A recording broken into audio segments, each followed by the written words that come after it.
Hi friends, आज की इस वीडियो में बात करने जा रहे हैं आरक्षण के बारे में। तो आरक्षण कहाँ तक सही है? मेरे हिसाब से उस ज़माने में, जिस ज़माने में दलितों के साथ जो शोषण होता था, तो उस ज़माने के हिसाब से आरक्षण सही था।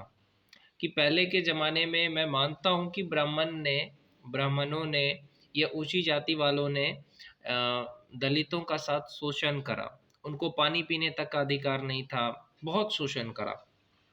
ये गलत था। ये आपको एक्सेप्ट करना पड़ेगा कि हाँ, दलितों के साथ अन्याय हुआ है। आज अगर कोई दलित हमारे भगवान के बारे में गलत बोल रहा है, हमारे साधु संतों के बारे में गलत बोल रहा है, हिंदू धर्म के बारे में गलत बोल रहा है, उसका कारण कहीं न कहीं वही चीज़ है कि उनके साथ गलत हुआ है। तो मैं कहना चाहता हूँ कि उस टाइम के लिए ये चीज़ सही था आरक्षण, लेकिन आज के समय में आरक्षण सही है नहीं। अगर कोई 40% लेकर के सरकारी नौकरी करके इंजीनियर बन जाता है, कोई कम परसेंट कम नंबर पे डॉक्टर बन जाता है, तो क्या ऑपरेशन करेगा? अगर कोई मान के चलो 40% में डॉक्टर बन गया, तो वो क्या करेगा? ऑपरेशन करते करते पेट में ही कैंची छोड़ देगा, क्योंकि वो तो कम नंबर से ही बन गया डॉक्टर। ये कम नंबर आया, बन गया इंजीनियर, तो देखते हो ना, पुल गिर जाता है। तो ये कहीं ना कहीं आरक्षण जो है वो खतरनाक है।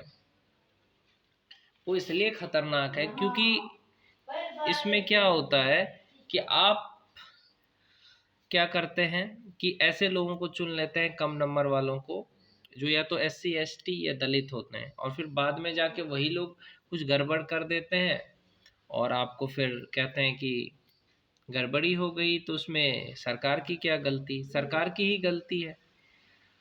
आरक्षण शिक्षा में नहीं होना चाहिए। शिक्षा में तो आरक्षण नहीं होना चाहिए। जैसे कि अगर तुम ये कहो कि बिना आरक्षण के टैलेंट के हिसाब से नौकरी मिले, टैलेंट के हिसाब से सब कुछ हो, तो मेरे हिसाब से कोई भी नीला कबूतर ज़्यादा नहीं टिक पाएगा। जो भी हमारे धर्म के खिलाफ गलत बोल रहा है, तो उनसे कहना चाहूँगा कि रामविलास पासवान जो है, उसका जो बेटा है, उसका क्या नाम है? चिराग पासवान। वो भी पासवान है, लेकिन वो कभी भी हिंदू धर्म का विरोध नहीं करता, ना ही वो भगवान के बारे में उल्टा पुल्टा बोलता है। लेकिन प्रशांत बौद्ध और कुछ ऐसे तरह के जो लोग हैं, जिनका एक ही मकसद होता है हिंदू धर्म का बदनाम करना, बहुत सारे यूट्यूब चैनल वाले हैं, बहुत सारे ऐसे नीले कबूतर हैं जिनका काम है हिंदू धर्म के बारे में गलत बोलना, नीचा दिखाना। तो ये कहीं ना कहीं गलत है, और ये दिखाता है कि अगर आपकी जाति छोटी है तो आपकी सोच भी छोटी है। लेकिन मैं सारे दलितों को नहीं कहता हूँ, क्योंकि दलितों में जैसे कि दलितों में भी वाल्मीकि, उसके बाद से सबरी, ये भी तो दलित थी। भगवान राम को कितना प्यार करती थी सबरी, मानती थी ना, वो तो दलित ही थी। और जिस इंसान के नाम लेकर के हिंदू धर्म को गाली देते हो, कौन सा का नाम लेकर के? वो बाबा भीमराव अंबेडकर, उन्होंने तो कभी धर्म के बारे में ऐसा गलत नहीं बोला है। और एक बात कह देना चाहता हूँ, जिस बाबा साहब को तुम बदनाम कर रहे हो, उन्होंने क्या लिखा है संविधान को अच्छे से तो जानते नहीं हो कि धार्मिक स्वतंत्रता का अधिकार क्या है। ये पहले पढ़ो जा करके कि कोई भी अपने धर्म को, मजहब को मान सकता है। और देश में ये जो कानून है वो कहाँ चला जाता है कि जब कोई हिंदू धर्म को गाली दे, धर्म धर्म के खिलाफ जो स्पीच देता है, ये धर्म के खिलाफ जो कोई बोलता है, उस पर एक्शन क्यों नहीं लेता है यूट्यूब, फेसबुक, इंस्टाग्राम?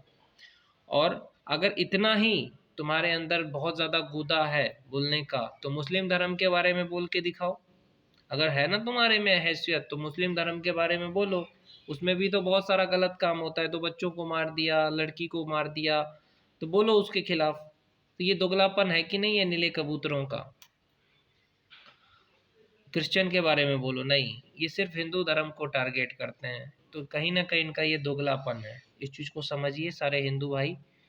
और ऐसे लोगों के लिए सब एक हो जाइए, जितने भी हिंदुस्तानी हैं, जो भी हिंदू है, एक हो करके ऐसे लोगों का विरोध करिए। हमारी एकता ही हमारी ताकत होनी चाहिए, और ऐसे विरोधियों को करारा जवाब देना ही हमारा कर्तव्य होना चाहिए। बाकी सबको जय श्री राम।